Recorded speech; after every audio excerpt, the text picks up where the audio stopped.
자, 이제 부동산 얘기도 한번 해볼까요? 네. 한 11분여 정도 남아 있는데요.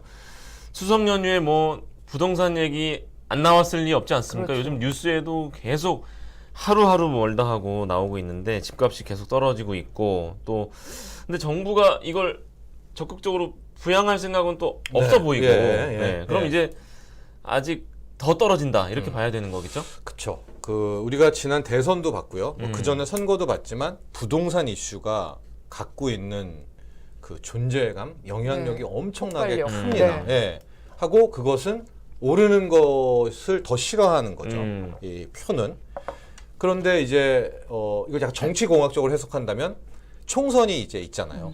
2024년 뒤에 총선이 있는데 여당 입장에서는 지금 민주당이 워낙 다수당이니까 이거를 되돌리고 싶어하는 마음은 분명히 있겠죠. 예. 그러려면 부동산이 너무 그러니까 올라선 당연히 안 되고요. 올라서 안 되고 또 너무 떨어지는 것도 또 안 되는 건데 그래서 지금 정부와 뭐 국토부라든가 이쪽 당국은 계속 모니터링을 하고 있는데 현재까지의 부동산 시장을 놓고 보면 정치권에서 그러니까 여당 입장에서는 좋아할 법한 흐름이 나와요. 그러니까 왕창 떨어지지도 않고 완만하게 이거 누가 봐도 안정돼 가고 있는 절대 오르지도 않고 완만하게 가고 있으니까 여기다 대놓고 당초 이 대선 공약으로 했던 부동산 경기 부양이라든가 규제 완화라든가 뭐 일기 신도시 재건축이라고 했다가 이게 갑자기 확 튀어오르면 무슨 또 지금까지 했던 그 노력이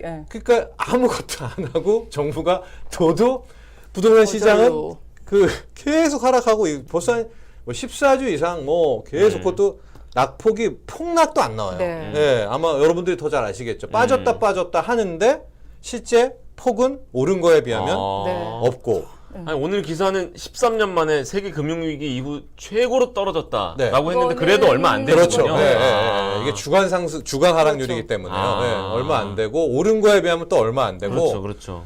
너무 그러니까 올라서. 당초에 기대했던 부양책과 부동산 규제 완화는 안 나온 것이고 이걸 제가 좀 더 그쪽 여당과 정부 정책 생각해 보면 아직은 쓸 필요가 없다. 이제 이렇게 생각하고 있는 것 같습니다. 그래서 원희룡 국토부 장관은 며칠 전에 국회에서 나와서 더 떨어져야 된다. 하향 안정화를 이어가겠다. 이렇게 아주 강하게 말했어요. 그리고 추경호 부총리도 10% 정도 더 떨어질 거다. 이렇게 얘기했고요.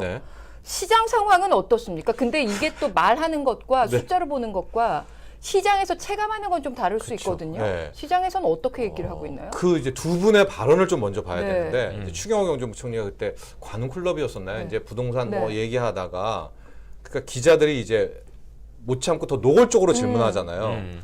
뭐 떨어뜨린다 하는데 그럼 얼마를 떨어져야 돼요? 라고 이제 완전 직설적으로 물어봤죠. 그래서 10%가 나오고 그러니까 현 가격에서 10%는 더 떨어져야 된다고 본다는 게 이게 추경호 부총리의 얘기였었고 그 전에 이제 원희룡 장관은 PIR이라는 구조, 그러니까 소득을 가지고 내가 현재 뭐 중위권에 있는 집을 몇 년에 살 수 있는가.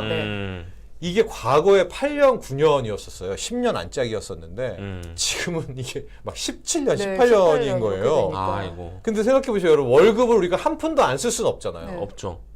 반 이상 쓰잖아요. 그러면은 다 한 푼도 안 쓰고 모았을 때 18년의 집장만이라면은 그러면 불가능하잖아요. 그래서 뭐 그걸 30몇 10년으로 낮추겠다라고. 10년으로 낮추겠다고 원희룡 장관이 했죠. 그건 가격대로 하면 현재 가격에서 40% 이상입니다. 그렇네요. 그러니까 원희룡 장관의 머릿속에는 현재 집값에서 40% 이상은 더 빼야 자기는 이제 소위 말하는 부동산 경기 부양 그때 부양책을 써야 부동산 된다. 부양책을 쓰겠다라는 생각을 갖고 있기 때문에 두 수장이 어쨌거나 지금 가격대는 절대 만족할 만한 떨어진 가격은 아니라, 그러니까 정부 정책이 나올 가격은 아니라는 거 아니겠습니까? 그러니까 이런 것들을 반영하고 있고 가격을 좀 놓고 보면 서울 강남 뭐 3구 또 한남동 이런 데 빼고요. 이런 데 이제 예외적인가 빼고 당장 송파구만 하더라도 코로나19 터지고 급등했잖아요. 한 번 라스트 급등이 있잖아요. 그거는 다 반납했거든요. 수도권도 그거는 다 반납해서 2년 지금 가격으로 2년 전 가격으로 다 떨어졌습니다. 수도권은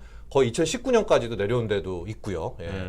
특히 수도권은 문제가 뭐냐면 올해 내년 입주 물량이 어마어마합니다. 그러니까 딱 가격은 지금 2019년대 2년 전으로 이사는 맞춰져 있는 상황이 된 거죠. 네. 아니, 지금 9월 물론 이제 뭐 2, 3월보단 아니지만 새 학기잖아요. 네. 그럼 좀 이동을 할 수도 있는데 서울 월 거래량이 엄청 떨어졌다. 네. 뭐 9월 거래량은 지금 자막에도 나오겠습니다만 뭐 300건 뭐 이렇게 네. 얘기 나오는데 8월에 460건이라는 얘기가 있더라고요. 어떻게 네. 해요? 어떻게 해야 돼요?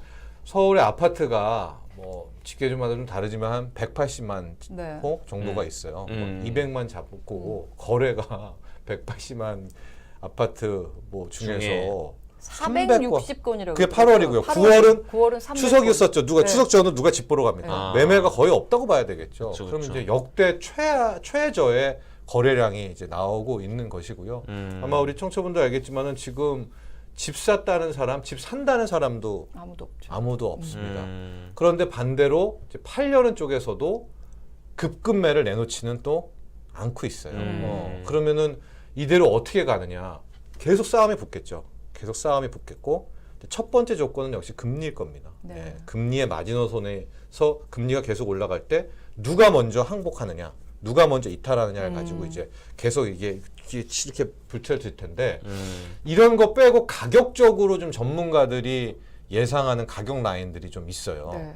그러니까 우리가 요즘에 국평을 말하는데 평? 국민 뭐 평형 30평형대 네. 쉽게 아, 말해서 예, 예. 전용 84제곱미터 예, 국평 예. 기준으로 따지면은 송파구가 강남 이제 4구 중 네. 송파구가 30평형이 지금 20억에 와 있거든요. 음.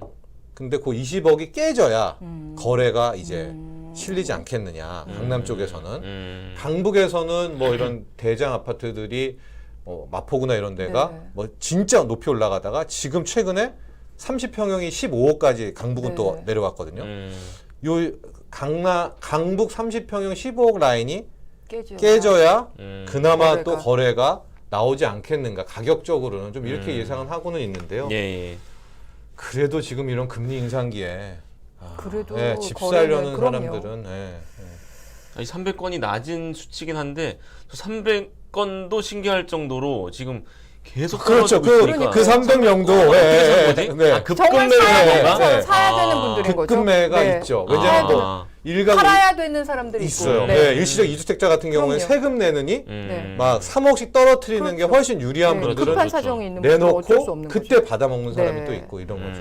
근데 그러면 부동산을 그래도 이렇게 그냥 내버려 둘 수만은 없지는 않습니까? 뭔가 정부가 하고 있다는 거를 보여주긴 해야 되고 10월에 무슨 규제 완화 정책이 나올 것이다 이런 예상이 또 나오고도 있던데 네. 뭐가 있을까요? 지금 쓸 수 있는 카드는?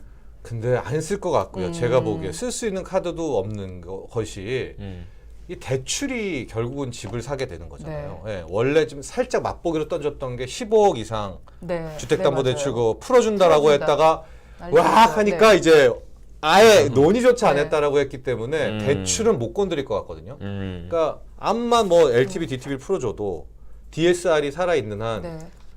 살 수 있는 사람은 없는 데다가 지금 금리 상단이 더 높아지잖아요. 네. 네, 주택담보대출 금리 그리고 상단이 대출을 추가로 네, 받기도 어려운 없겠고, 상황이죠. 그러니까 대출을 안 풀면 규제 완화가 그닥 그렇게 의미는 없을 와닿지 텐데 않죠. 그나마 생각해 볼 수 있는 것이 우리가 규제 지역이라고 있어요. 네. 조정 지역, 뭐 투기 지역, 있죠. 투기 과열 지역 정도가 있는데 지방 쪽에서는 이런 규제 지역을 상당 부분 풀어주는. 부산 같은 경우에도 투기 지역이었다가 조정 지역으로 내려주면서 좀 거래들이 실렸거든요. 네. 그런 규제 지역 완화 정도의 카드 하나는 뭐 연내에는 뭐 볼 수는 있겠으나 뭐 예를 들면 해운대 이런데요. 아니면 뭐 세종이라든가 아. 네. 세종 같은데. 뭐 세종이 지금 대전 너무 뭐 이런 매매량이 네, 없으니까. 그런 쪽인데 이것도 정부 입장에서는 폭락이 안 나오는 이상은 안 할 가능성이 있습니다. 네. 이게 이런 식으로 하향 안정이 나쁠 건 없다라고 생각하고 있는 것 같거든요. 이러다가 네. 팍 튀고 오르면 또 그게 더 당황스러우니까. 네. 그리고 정책을 내놨는데 효과가 또 하나도 없으면 또 그것도 좀 너무 민망하니까 그것도 있을 수 있을 것 같아요. 일부 지방 규제를 완화했는데 네. 시장엔 아무 반응이 없다. 그래도 안 사. 그럼 그것도 살짝 민망하지 않겠습니까? 그렇죠. 그러니까, 그렇기 네. 때문에 또 원희룡 장관은 본인이 한 말도 있기 네. 때문에 네 그럴 것 같습니다. 네. 알겠습니다.